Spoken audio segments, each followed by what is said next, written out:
किसी किसी को आंटी कह दो तो बुरा लग जाता है। अब शंकर भगवान भिक्षुक का रूप धर के उसको क्या कह रहा है? मां भिक्षाम देई, मां भिक्षाम देई, मां भिक्षाम देई। कभी कभी ऐसा होता है, एक मां के दरवाजे पर एक भिखारी रोज जाता था भिक्षा मांगने के लिए, रोज पहुंच जाता, भिक्षाम दे ही भिक्षाम दे। बुढ़िया उसको डांट के गाली दे के भगा देती, रोज गाली देती बुढ़िया और उसको भगा देती। अब जो भिक्षुक, जो संत जाता था, जो साधु जाता था, उस साधु ने उसके गांव के लोगों से पूछा कि इसके यहाँ मैं भीख मांगने जाता हूँ, भिक्षा मांगने जाता हूँ, कुछ लेने के लिए जाता हूँ, भिक्षावृत्ति, तो ये मुझे गाली क्यों देती है? तो इतने में किसी ने बताया कि इसके घर में इसके बहू को संतान नहीं है, संतान नहीं है तो ये बुढ़िया बड़ी गुस्से में रहती है, सबको गाली देती है। ठीक है, आज फिर संत पहुंच गए और संतों ने फिर जाकर कहा मां भिक्षाम देई। इतने में तो इसको गुस्सा आ गया, पोछा लगा रही थी कपड़े से, पोते से, एक फटा हुआ जो कपड़ा होता है ना पोते का, उससे पोछा लगा रही थी। और इतने में संत ने कहा मां भिक्षाम देही। इतने में बुढ़िया ने कहा ले आग लगा ले, और वो पोता उसको फेंक दिया। अब जो पोता फेंका, फेंकते से ही संत उस पोते को लिए, उसको ले जाके धोए, खूब धोए, धो के उसका चुंदी फाड़ी, फाड़ कर बत्ती बनाई, बत्ती बनाकर घर में उसको जलाया। जलाया, जलाते से संत ने कहा बड़ी कृपा करी माँ ने, 3 दिन से सोच रहा था कि घर में अंधेरा हो रहा है, बाती किसकी जलाऊं? बुढ़िया ने मेरी झोली में पोता दिया है, भगवान एक कृपा करना कि इसके घर में भी पोता दे ही देना, पोता दे ही देना। अब उसके घर में तुरंत भगवान संत ने बूढ़ी मां से कहा मां रोज तेरे दरवाजे पर आता था और तू गाली देती थी, रोज तेरे दरवाजे पर आता था और तू अपशब्द कहती थी, रोज तेरे दरवाजे पर आता था तू आड़ा टेढ़ा कहती थी, तूने कभी एक चावल का दाना नहीं दिया, जिंदगी में पहली बार तूने पोता दिया तो मैंने भी तुझे पोता दिया। जब तुम एक भरा हुआ लोटा जल का लेकर शिव के मंदिर में जाते हो, शंकर भगवान को जल चढ़ाते हो, जैसा लोटा तुम्हारा भरा हुआ जाता है वैसा ही भगवान तुम्हारा घर भरते चला जाता है। क्या दिया? अब भगवान शिव जी ने कह दिया, देवादिदेव महादेव ने कह दिया मां भिक्षाम दे। इतने में तो बुढ़िया को आ गया गुस्सा। अब शंकर भगवान ने भी जो रूप रखा था वो भी बूढ़े का रूप रखा था, बुजुर्ग का रूप रखा था, तो अब बुढ़िया को आया गुस्सा और बुढ़िया ने पलट कर, पहले तो वो छींटा दे दिया, पलट के बोली तेरी अपनी भी तो उम्र देख ले। अब महादेव तो महादेव खूब मुस्कुराए, हंसे, प्रसन्न हो, क्योंकि शंकर का जो भक्त होता है वो बड़ा भोला होता है, बड़ा भोला, अड़भंगा होता। अब तुमने यहां देखा होगा कई भोला भोला उनको, इन्हें पत्थर यहां से उठा लिया, एक पत्थर यहां से उठा लिया, 4-5 इकट्ठी होके पत्थर रख के बैठ गई, श्री शिवाय नमः, श्री शिवाय नमः। अब बाकी के लोग इनका मोबाइल में वीडियो बना रहे और मन में सोच रहे वो पगली, यहाँ शंकर जी कहाँ है? एक नहीं बोली, और जो वीडियो बना रहा था उसको और देख के बोली श्री शिवाय, श्री शिवाय। इतने में तो वीडियो वाला भी खसक लिया बापड़ा, उन्हें कही सब सन के हैं, अब इनका क्या भरोसा है, अब शिव तो शिव। एक बेटी बेटे कभी कभी नजारा, ये नज़ारा दुनिया में कभी नहीं मिल सकता जहाँ शंकर के भक्तों का नज़ारा होता है। एसी अपनी, अभी तुम उठोगे और चद्दर एसी बिछेगी, एसी बिछेगी कि ये प्रॉपर्टी एसी, और इतनी बढ़िया चद्दर मद्दर बिछा के, और जो बैग है उसको ऐसे कपड़े से लपेट के ऐसी बैठे, ऐसी जोरदार। और भगवान भला करे तुम्हें इतनी ही अलवस्त में रखे मेरा भोलेनाथ, ऐसी खुशियों में रखे, ऐसा आनंद। भोजन करते करते भी बड़े प्रेम से आनंद से भोजन करते हुए, आज तो मोरधन की खिचड़ी थी और वो भी गीली गीली। हम देख रहे थे, एक तो वो दांत भी नहीं निकाले उसने, तो उसकी बहू ने कहा मम्मी दांत निकाल लो, तो बूढ़ी अम्मा ने कह दिया जरूरत नहीं आई, दांत की जरूरत ही नहीं।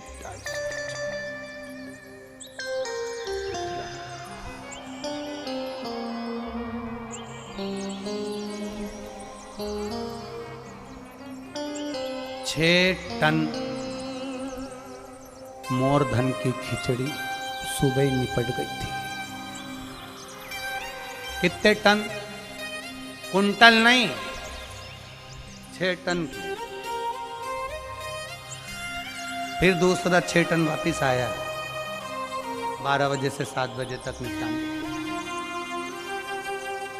और कोई दिक्कत नहीं, कितना भी टन आए तुम आराम से टनाटन रहो, आराम से खाओ पियो मौज करो, चकाचक रहो। आनंद की ये मस्ती, ये आनंद जीवन का कहीं नहीं मिल सकता जो शंकर की कथा का रस तत्व में मिल सकता। भक्ति में रहो, भजन में लगे रहो। रात्रि को सोने से पहले श्री शिवाय नमस्तुभ्यम। मेरा विश्वास कहता है जिसको घर पर भी नींद नहीं आती होगी, जब वो ये पंडाल में दरी पर चद्दर में इधर से ये पूछ रिया उधर से वो पूछ रिया, और तुम मुंडा ढाक के और फिर सो रही, ऐसी नींद आ रही कि मन कर रहा और सो लूं और सो लूं।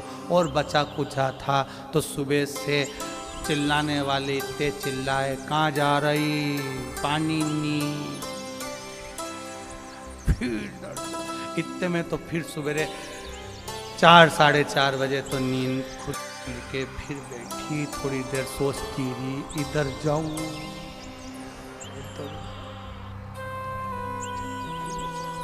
फिर सोचा टैंकर में पानी है क्या, अब विचार करो। इतने में कहीं का दौड़ के आके बोला, बड़ी मुश्किल से एक बाटल मिला है, ऐसा मिला जैसे कुबेर का खजाना मिला है, एक बाटल मिला है, बहुत दमदारी से। कितनी मशक्कत करी तब मिला है।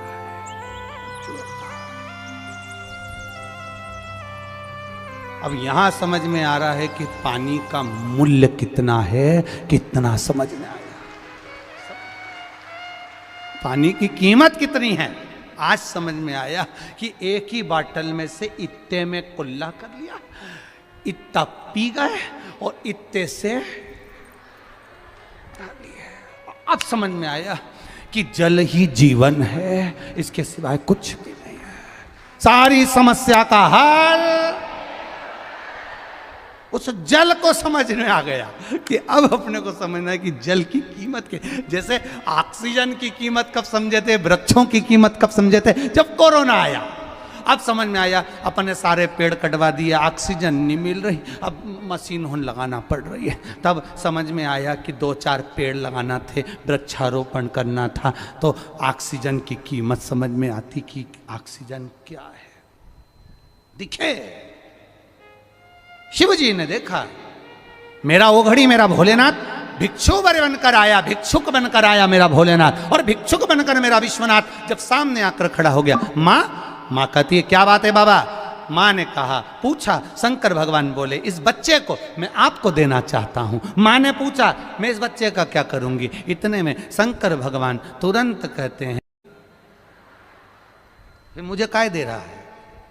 नहीं, माँ बच्चे को पाल पोस कर बड़ी करती है। दुनिया में केवल एक माँ ऐसी होती है जो बच्चे को संस्कारित बनाने का कार्य करती है। पिता कमा कर लाकर दे सकता है, पिता कमाई कर कर लाकर दे सकता है, पिता अच्छी एजुकेशन दे सकता है, पिता अच्छे स्कूल में एडमिशन करा सकता है, पिता अच्छे कॉलेज में पढ़ा सकता है, पर घर की माँ की जवाबदारी होती है कि बच्चों को संस्कार देना, बच्चों को ज्ञान देना और बच्चों को विद्वान बनाना। ये घर की माता की जवाबदारी है। पिता धन ला सकता है, दे सकता है, पर जवाबदारी माँ की होती है। ये आपकी जवाबदारी है, इसको पाल पोस कर बड़ा करना। तो इतने में बूढ़ी माँ ने पूछ लिया, तू क्या करेगा? अब इसको ये नहीं मालूम कि ये महादेव है, ये तो भिक्षुक है, तू क्या करेगा? शंकर भगवान बोले, इसके भरण पोषण की जवाबदारी मेरी है। इतने में बूढ़ी माँ ने कहा, मेरे घर में जगह नहीं, छोटा सा झोपड़ा बना कर रह रही हूं। छोटा सा झोपड़ा, जैसे पंडाल में जगह नहीं रहती तो माताएं अपने अपने घर से जो चादर लाती है उसको 4 बांस में फंसा कर उसके नीचे पूरे घर के समेत बैठी रहती है।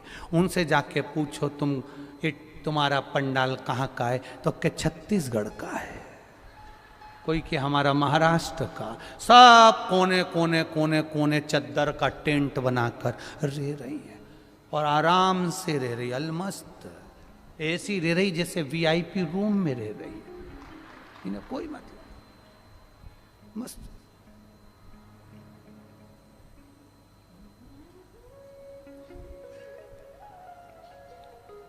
महाराज अब शिवजी ने कहा, बाकी की जवाबदारी मेरी है। बुढ़िया को दिया। बुढ़िया ने कहा, मैंने कपड़ा धो रही थी, इतना में तू आ गया और कपड़े का पानी तेरे पे पड़ गया, कपड़े का पानी तेरे पे पड़ गया।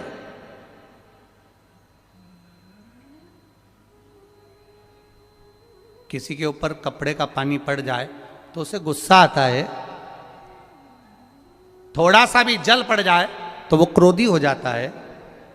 मैंने कपड़े का पानी तुम्हारे ऊपर पटक दिया, तुमको क्रोध नहीं आया?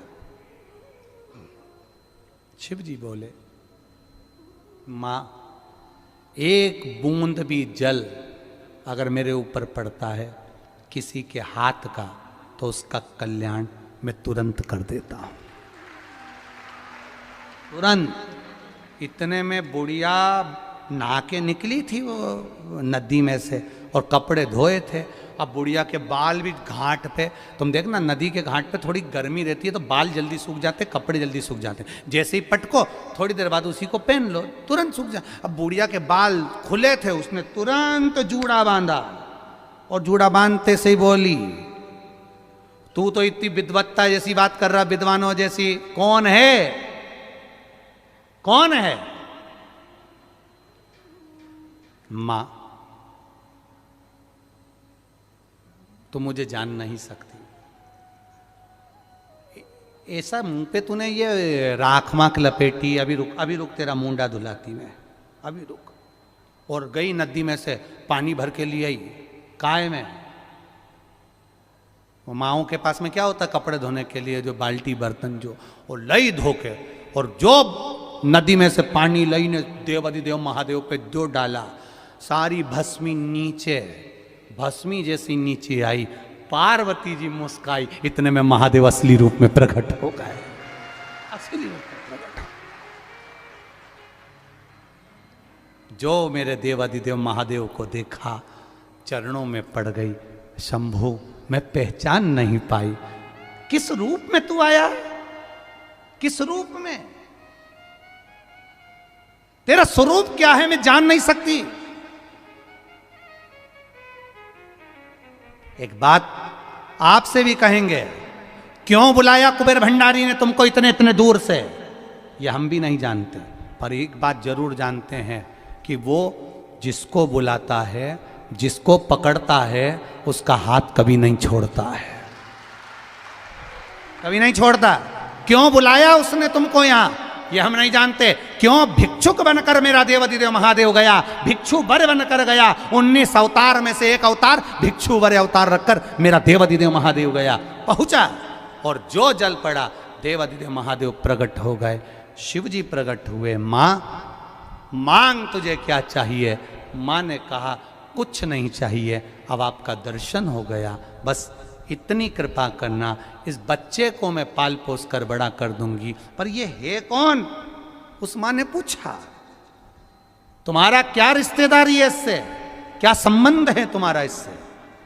क्या संबंध? कई लोग कहते हैं सियोर वाले महाराज जी से तुम्हारा कोई संबंध है क्या? कोई रिश्तेदारी है क्या?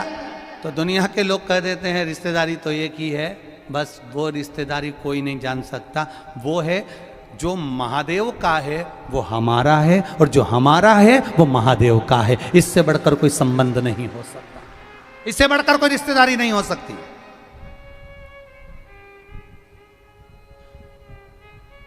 शिव पर भरोसा करने वाला इतनी जल्दी टूटता